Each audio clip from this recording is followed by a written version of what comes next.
Rough Edge FM. Irritatingly irresistible internet radio at roughedgefm.com.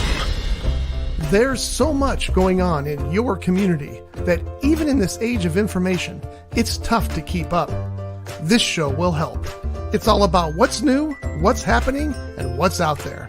So if you're ready, sit back and listen up, Santa Paula. Listen up, Santa Paula, because we are back. We're back again. What show number is this? 94. Wow, we're getting close to that 100. Yeah. And I feel like what was that commercial back when so-and-so spoke, everybody listened?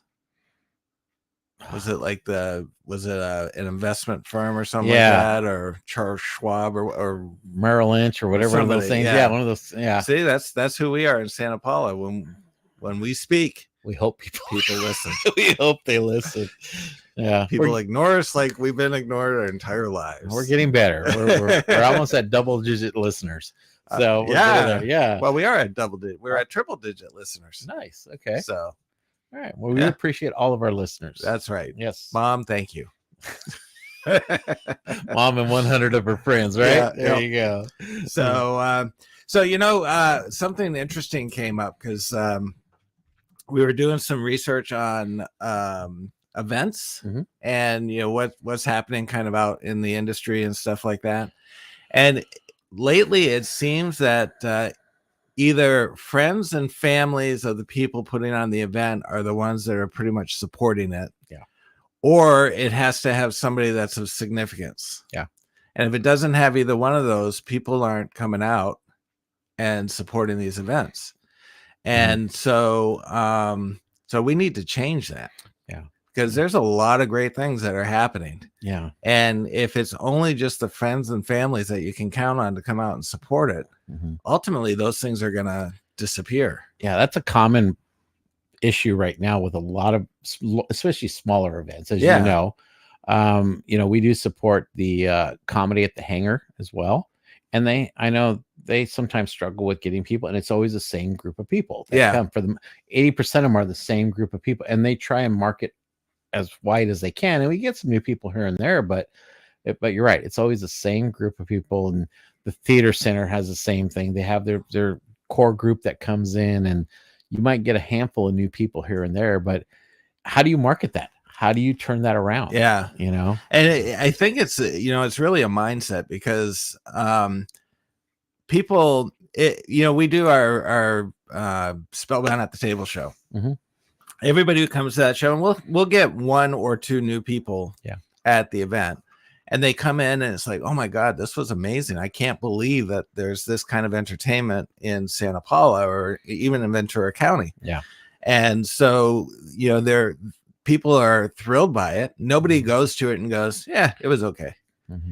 So everybody leaves there feeling really good. But then you go and you do your next one next month and it's the same struggle, and you're calling up the same friends and family to say, hey, come on out and support this. Yeah. And then you might get that one new person, but even the new person who was there last month doesn't jump onto the bandwagon. They kind of like the minute they walk out the door, they forget about it. Yeah. Because there's something else going on, Yeah. And I think it's just the, part of society, how it is now. It's like everything's like there's so much information going on, and everybody kind of waits till the last minute. They're always like, I always say, they're looking for what the best option is for that week, or whatever. But nobody makes commitments anymore. It's hard as a whole. Yeah. There's, like I said, there's a lot of people that do, but for the most part, people won't commit. Where you look at things and you're trying to buy like tickets for an event early. I mean, a lot of that doesn't happen anymore. But yet, what's interesting is you go concerts and they're selling them months out, and they sell it instantly. So that it's the name. Maybe that's what people are. But there needs to be more of a figure out how to support smaller communities. Because there's a lot of good entertainment going on, like Giggles and everything. I mean, they got some pretty funny people going up there. Yeah, we got this week. There's Bruce Baum, who's a well-known comedian from back in the day and stuff. But every month they have great comedians here. Yeah. I mean, you bring great people in from the Magic Castle and that are fantastic. And it's just like, what do we need to do change that. All around Ventura County, there's a lot of great people that perform and groups that perform, and yet they continue to struggle trying to get people to come out.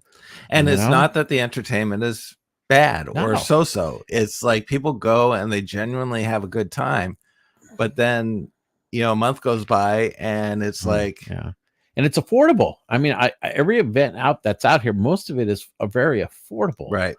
And it's just, maybe the economy has a little bit something to do with it too, and people are still maybe afraid to go out and hang out with a bunch of people. There's a percentage of that, maybe a small percentage, but people are really watching their dollars. Even though it's affordable to come and do these things, they just kind of watch what they do. So there's a small percentage of that.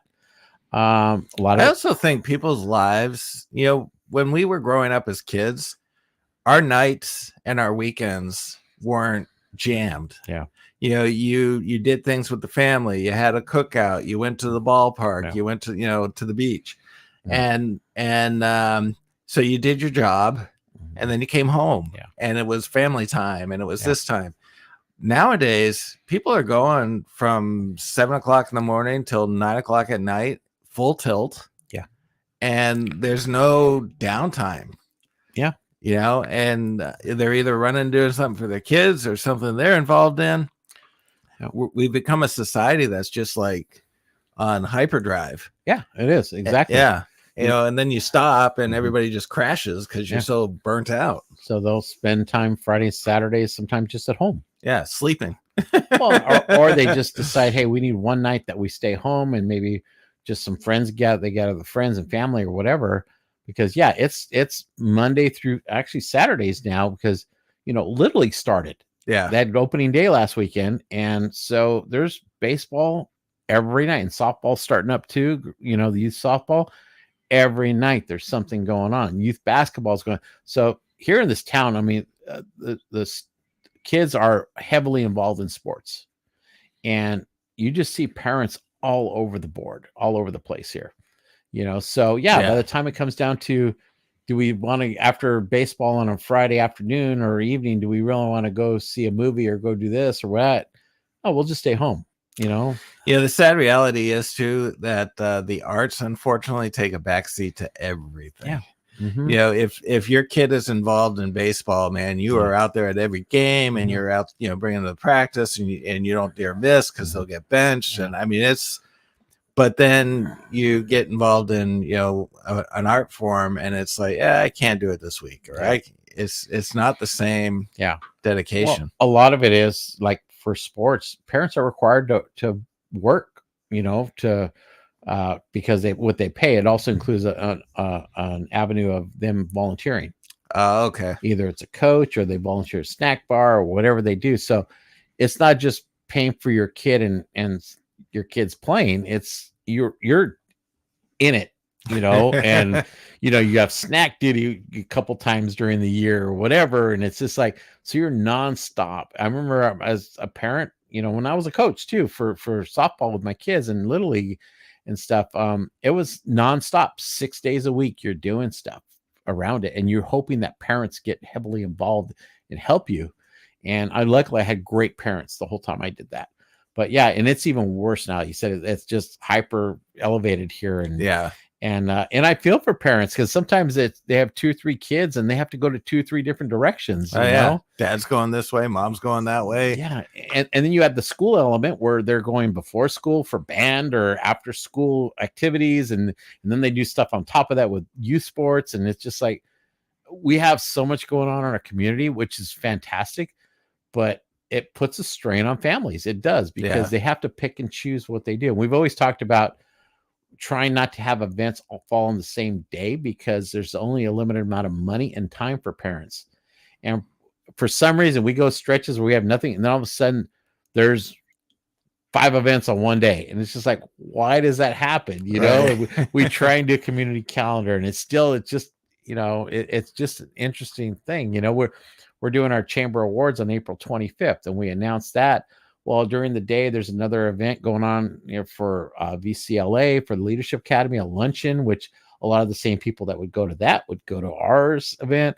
And then that same night, all of a sudden, there's the Latino Business Expo in Ventura.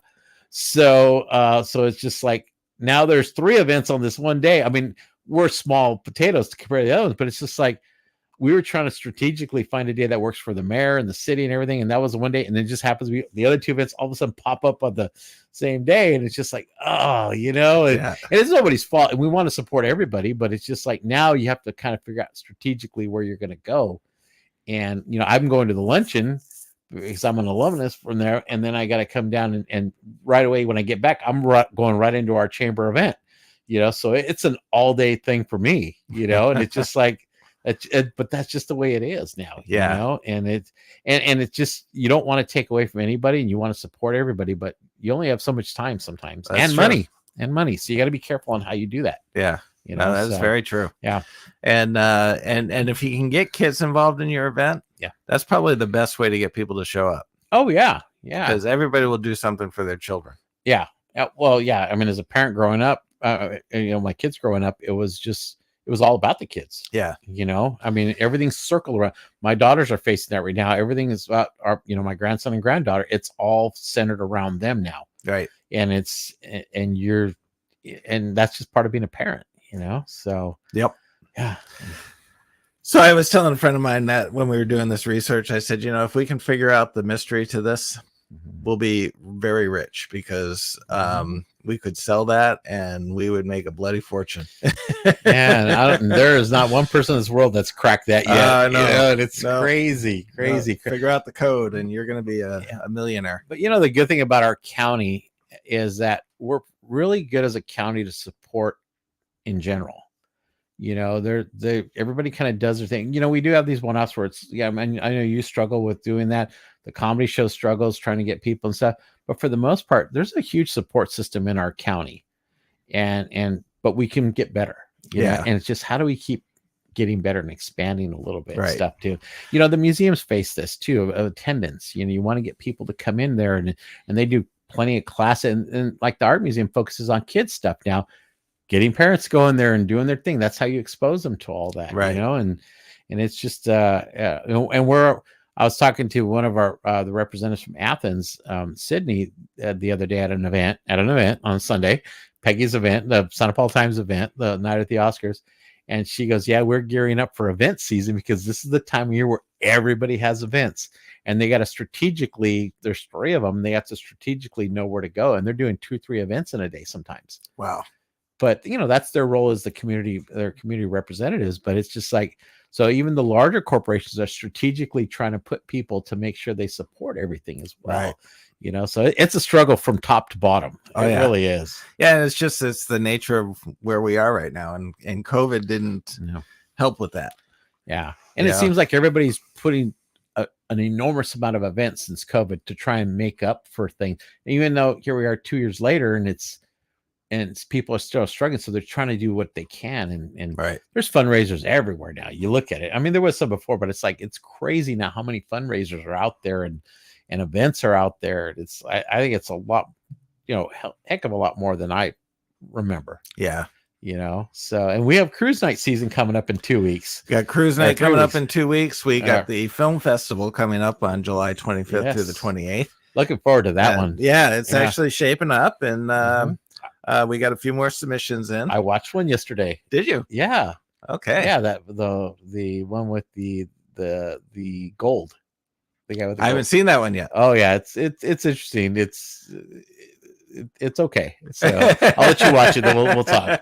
But so I watched one late last night. So when I had time after everything was settled, I said, let me watch this. It's about 25 minutes. It's a little long, but it was okay, And did you fill in your rating sheet? Not yet, because I didn't quite finish it at the end. I'm like, I gotta go watch the ending of it. Okay. So so I gotta go start scoring everything. So, yeah. But so that's gonna be the first film festival for Santa Paula. It'll be our first annual. Yeah. And I think we're gonna actually get some really good sponsorship. I really do. We already have one, right? We have one. The Jack Oakey and Victoria Horn Oakey Foundation, charitable foundation. So their foundation is for people who don't know, Jack Oakey was he was around Charlie Chaplin's time, and they've done some movies together. I think one of them is called The $1 Million Man or something like that. But he actually sponsored a room down at the Magic Castle for training. And so the foundation is there to kind of help keep that whole history alive and Jack Oakey's name alive, because they started out in the silent films, which I think is appropriate for them to be sponsoring, because this is where a lot of the silent films started. And so now we have to do our research and find out whether or not Jack Oakey actually filmed in Santa Paula, which would make it even better. So, and if he didn't, he's not a sponsor anymore. Well, if he didn't, we just won't say anything. We'll just say he did something here. Yeah. And if he didn't, he will be, because we're going to play one of his movies at the festival. So briefly explain how a film festival works. Okay. So we're going to break down the film festival into categories. So we're going to have full feature films. We will have short films, which are typically 20 minutes or less. Some people submit them a little bit longer, but a short is normally about 20 minutes or less. And then we will have a Spanish film category for short and featured. And we will have a student film category for short and featured. And so people go on to Film Freeway, which is like the spotlight for festival films. You know, people who want to enter into festivals, all the festivals go to Film Freeway, and all the people who have projects, you know, register them in Film Freeway so that they can sign up. I mean, it's kind of like the only place to go. You know, trying to get people to sign up outside of it is foolish, because that's where everybody is. So if you do have a short, you submit your film. Generally costs about $20 to $40, depending on the type of film you're submitting. And then a judging committee gets together, and they actually watch all these films as they're coming in, and they rate them based on their own personal opinion. I believe there's like 6 or 7 categories, you know, film, cinematography, direction, script writing, all that kind of stuff. So you rate it, and then at some point we will get together as a group and determine which films are going to actually make the festival. So there's 3 categories for the festival, one, or for the selection. One is that, sorry, you haven't been selected, you're out. Another one is that we've selected your film, but it's for online viewing only. And then the third one is that there'll be a live preview of the film during the festival time. And so we're going to have one day dedicated to student films. And so all the and if you have a student film, you'll actually be able to submit your film for free. And that's partially thanks to the Oakey Foundation. So you will be paired up with a full feature film as well as a short. And depending on if we don't have enough of a match, then there'll be multiple shorts that will be played at a single time. And they'll be at different locations. So some of them will hopefully be at the Regency. We'll have some at the Santa Paula Theater Center. We'll do some over at the train depot, maybe some here. And then people get to attend and you know, watch the films. And you can buy a day pass if you want to do the entire day. You can buy a single ticket if you want to just, you know, do one particular film. And then at the end of the festival, we do an award ceremony. So there'll be best director, best writer, best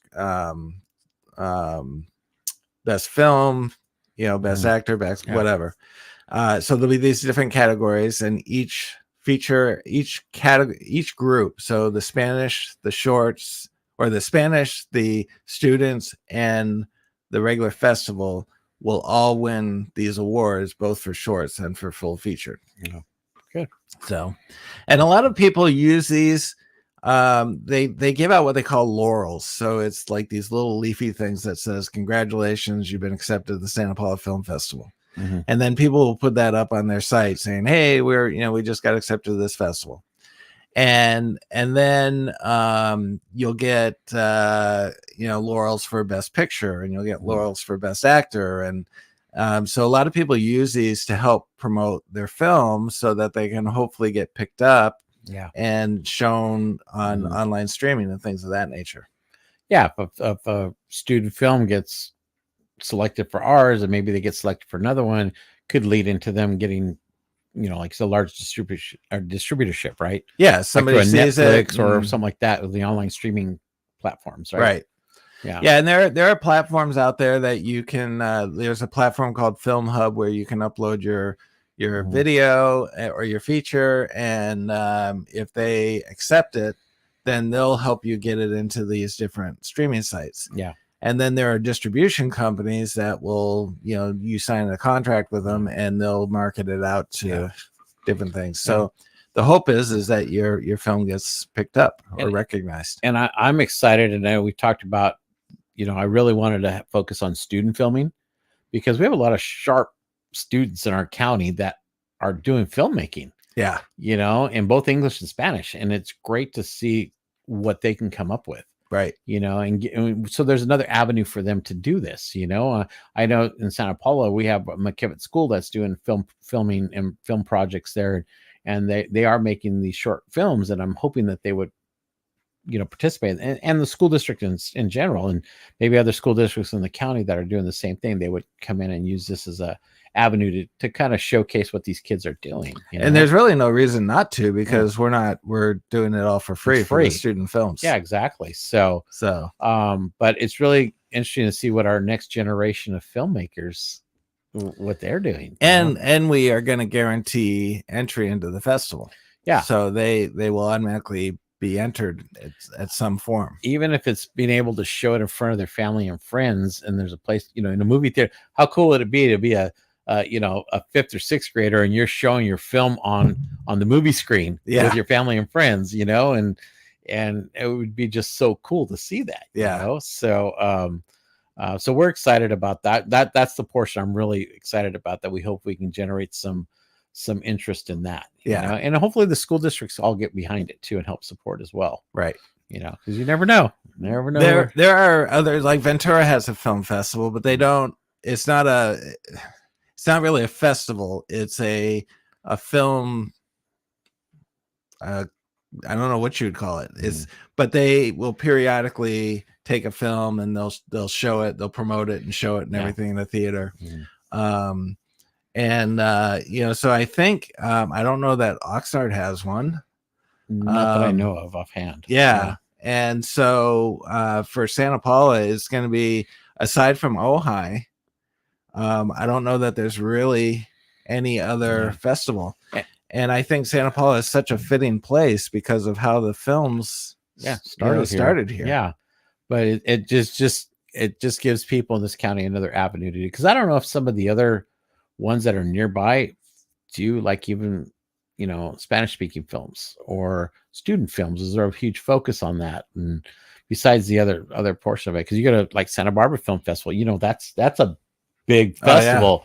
But I don't know if they do any of. I mean, you might know more than I do as far as what are the categories. Do they focus on the larger films, because they get the big stars that always go over there, right?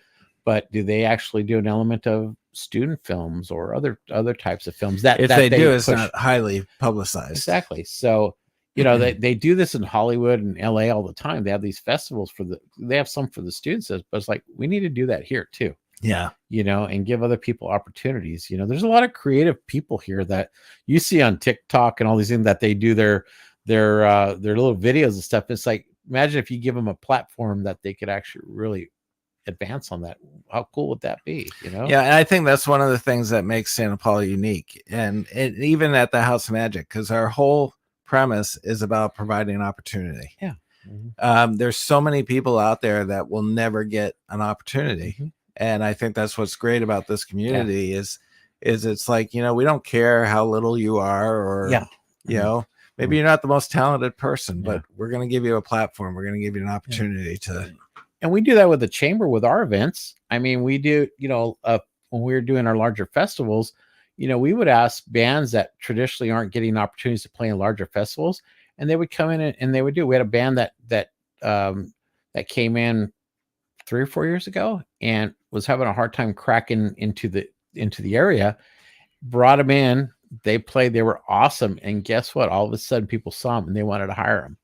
And now they've got gigs everywhere, and they're busy like every weekend. That's awesome. And not necessarily mainly that it started with us, but we gave them an exposure to a whole group of people that all of a sudden are bringing them in and out, and they're staying busy. Now, we can't afford them anymore because they're too expensive, but they always give us a family rate. But it's just one of those things where it's just like, you got to keep creating opportunities for these people. We're doing cruise night. We were just having a conversation 2 days ago about bands we bring in to play at cruise night, because we have a band at the clock tower every cruise night, and we're going to bring in a student band.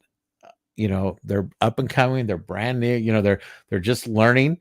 They got some work to do, but they need a venue to play in front of people. So we're going to give them this opportunity in the first cruise night and see what they can do, but it's great. They can play in front of a couple thousand people, and just to showcase, and we do that on occasion. We see people that are up and coming, we give them opportunities, and that's how you do it. I think that's important, because there's a lot of times where, and it may not hit a home run every time. It might be like, but it's something that they will probably never forget. Exactly. Yeah. And even if it didn't, like my Joshua got to play at the Whiskey. Did they do a great job? Probably not. But how cool is it that the rest of his life he gets to say, I played there? Yeah. But that's how they start, though. Yeah. Because you never know. They may not hit it out of the park right off the bat, but it gives them that training ground. Yeah. They got that experience, the nerves, get the nerves out of the way. Okay, now next time you're going to get better. Each time you're going to get better. You just got to keep plugging away at it. Right. I was watching, and people shut the door on them because it's like, oh, you weren't that good. Yeah. Well, I was watching a short the other day, film, or last night. Also was the one that won the Oscar for the short. What's it called? The Last Repair Shop. Right. Filmed in LA, that about how they repair instruments for students, even like a lot of disadvantaged. They do a lot of, it's all free, I guess. Right. And I was talking to one of the guys that was repairing the instruments, and he goes, we encourage people to play, even if it's not great, keep playing, because every day you get better at it. He goes, it may not sound good right now or whatever it is, but down the line, it's going to sound better. We all get better as we keep doing it. I mean, when you did magic, when was the first time you did it? Were you nervous? Oh my God. And I watch old videos and I think, oh yeah. Were you very good compared to what you are now? No, but you got to start somewhere. But you have to have people that give you the opportunities to do these things. Even the times that I thought I was good back then, I wasn't good. Well, there's always ego that gets in there, like, hey, I'm pretty good. You go in, and then all of a sudden you fall flat on your face. Like, but that's how you learn. Yeah. How do you learn? You fail, and then you learn from that's it. right. You don't learn from successes. Everybody that's in the industry, that's even the biggest stars, have failed. Yeah. They say with baseball, you look at baseball. Somebody hits 300, that's great, but that's only 30%. That means the other 70% of the time they're not successful. So are they really successful? But they're superstars because they can hit that, Right. And it's just like, but they fail 7 out of 10 times, but they learn and they get better each time, and that everybody in any sport, any craft or whatever, even in our roles, my role, I mean, I'm getting better each time at what I'm doing. I've been here almost 6 years, and I'm doing a lot of things different than I did when I first started, because I was learning, and now I'm learned quite a bit. Doesn't mean I'm great at it, but I get better every day at doing this. I maxed out. Did you? Yeah, you peak every so often. Everybody peaks at one point, but then you got to learn a new craft. You know, so don't you hate it when you peak? I know. So, but all right, so we're running out of time here. We got a special announcement about the farmers market this weekend on Saturday from 10 to 2. We actually have a celebrity chef coming in, and it's going to do a cooking demonstration. A celebrity chef? Celebrity chef. I should say he's a chef that works in the celebrity field. He's been cooking for. He's been a celebrity chef for Guns N' Roses and a few others. He's out of Colorado. Wow. His name's Josh Schwab, and he's going to be here to do a cooking demonstration using some of the stuff we have in our farmers market, some produce and whatever we have there. You know, so he's going to teach people how to cook. Are they going to have free samples? I would assume so. You know, so you might want to go check it out. You know, yeah, he's not going to want to cook for my palate. Well, you know what? Maybe that's a great question to ask him. How do you cook with putting no seasoning, no dressing, no nothing on plain? Yeah. he'll hand you a piece of raw meat. Here you go. But give me a piece of bread and say, here. But you know what? He may have some great tips, because I'm sure some of these people that he cooks for have dietary needs or whatever restrictions. And so maybe that's a good avenue to have a discussion with him. So how did they land this deal? That I don't know. We'd have to talk to our market manager, Nanda Lute.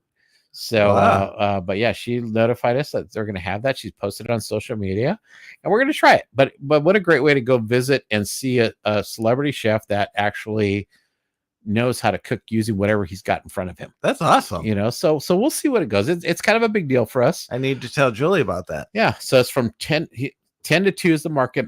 Not sure exactly when he's going to be doing his demonstration, but you can go on the Santa Paula Certified Farmers Market Facebook page and Instagram. That's the easiest way to find the latest information on that. Cool. So, and then next week we have in 2 weeks, we have the Business Roundtable coming up on the 28th.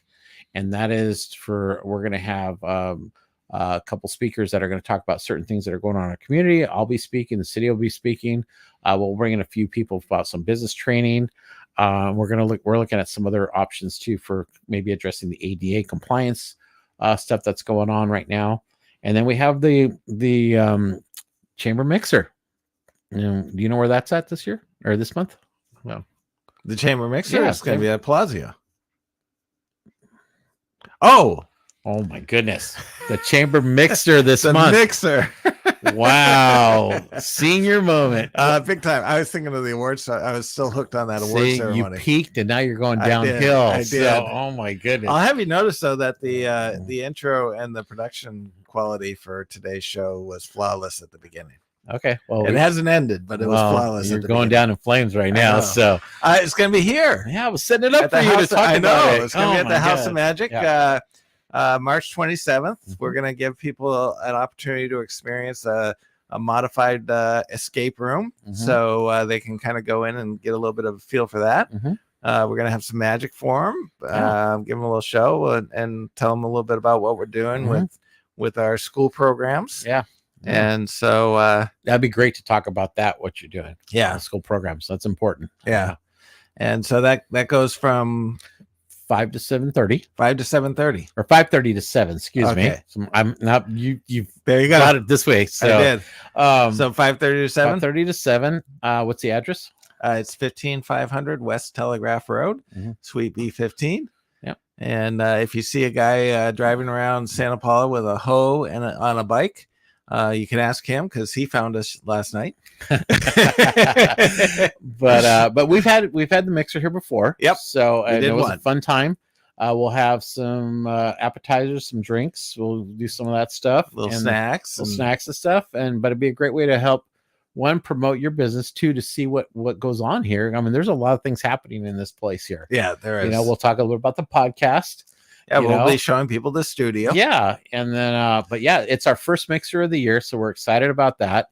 We're going to try and do them every other month, as well, just to try and keep people, networking and stuff. And we're going to do we're doing some evening ones, but we're also going to do a couple of morning ones as well this year. Oh, nice. We're working on right now a coffee with the cops. Oh, very cool. So we're hoping to get that going maybe next month. So we'll do that periodically as well. So we're trying to stagger everything for people that maybe can't do the evening. They can do the morning, Nice. We did in February, we did our board installation, which was a morning mixer.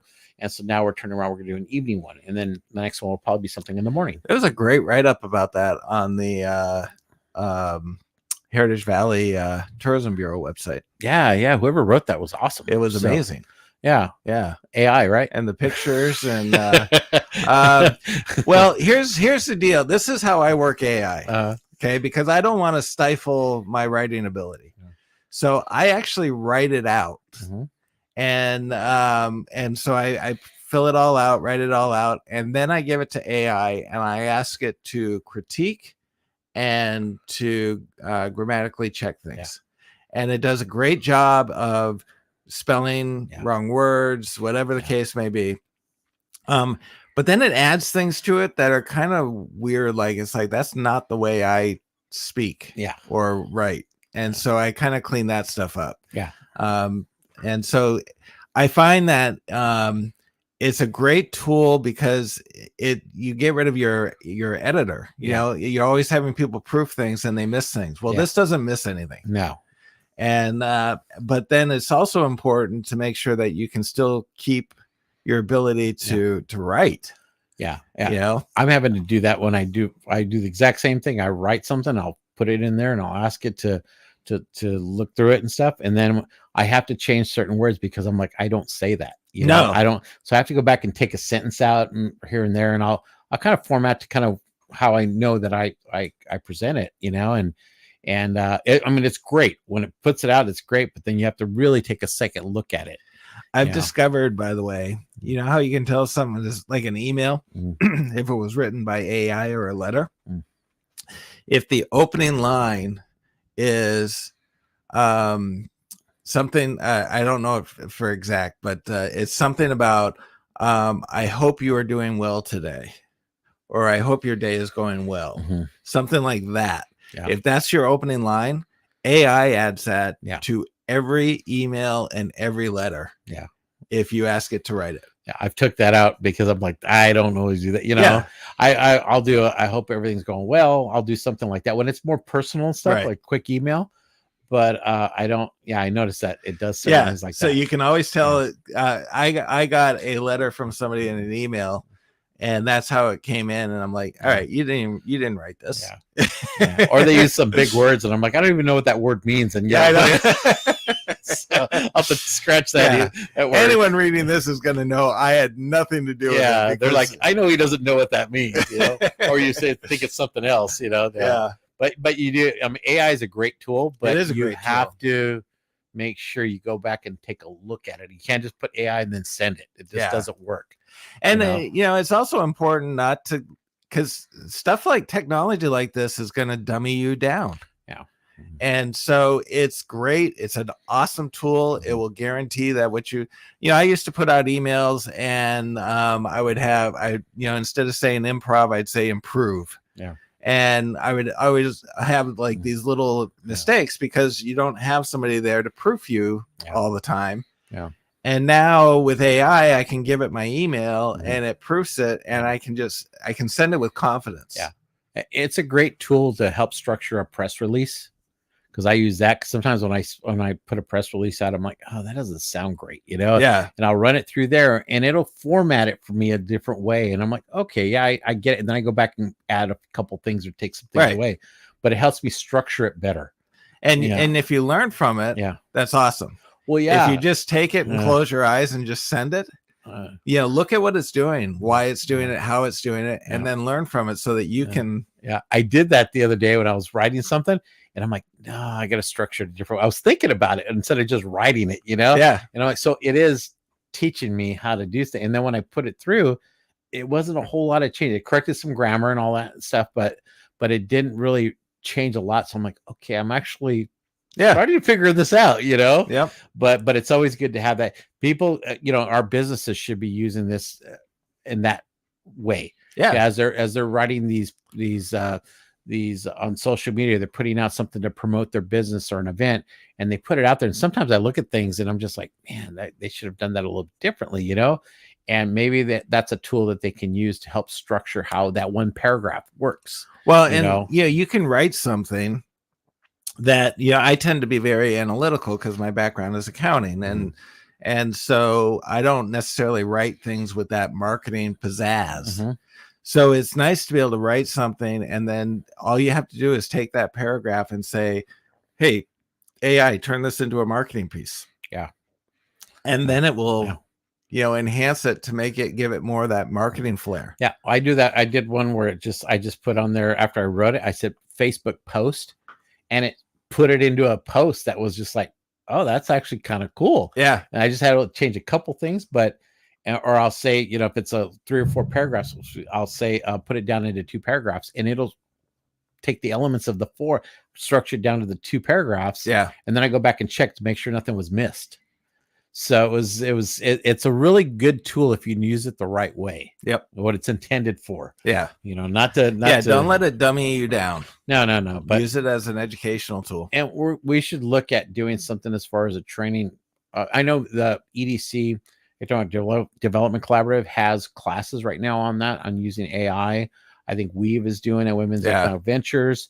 So everybody's starting to get on that where they're teaching classes for what we're talking about. Right. So, that's something we'll try and maybe bring an in-person training session here, workshop. Yeah. So, because right now, everything right now is online. So, Anyway, good stuff. Alrighty. We went 40 minutes today. Wow. But I mean, there was just a lot of stuff. Yeah, we had a lot to talk about. Yeah. There's a lot going on. So there is. Yeah, you can't not do it. And I am going to close this show with perfection. All right. So all right, you're about there. I have a perfect know. show. So. I this is like, I think I scored 100 on this one as far as you're about 90% right now. All right, let's see how we close out. The pressure's on. Yeah. Anyways, thank you all for listening. I hope you guys got some good information out of this. Don't forget the farmers market and that live cooking demonstration. Mm-hmm. And we got the March 27th. We got the mixer. And as always, you can check our calendar out at thomagic.org for all our latest events. And you can go to the chamber website, SantaPaulaChamber.com, and there's an updated calendar right now with all the events. And also go to our Facebook pages for both the chamber and the House of Magic. And you can do the city at spcity.org or the Heritage Valley at heritagevalleyca.org. Yeah, next week, we'll talk about something new and exciting happening in the community. Ooh. I talked about it earlier. Now you got me going. Oh, it's artistic. Okay. Oh my God, we talked about it before the show. Did we? Yes. Oh, I have no idea. All right, whatever. We'll talk about it next week. I'm in suspense. We'll talk to you next week. Okay. Thanks all. We'll see you now. Be safe and support local. Almost there. I know. Support local. Support live. Support everything.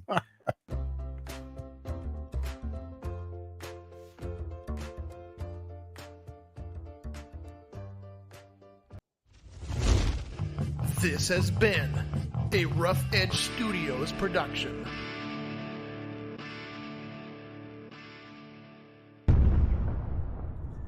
That would be 100%.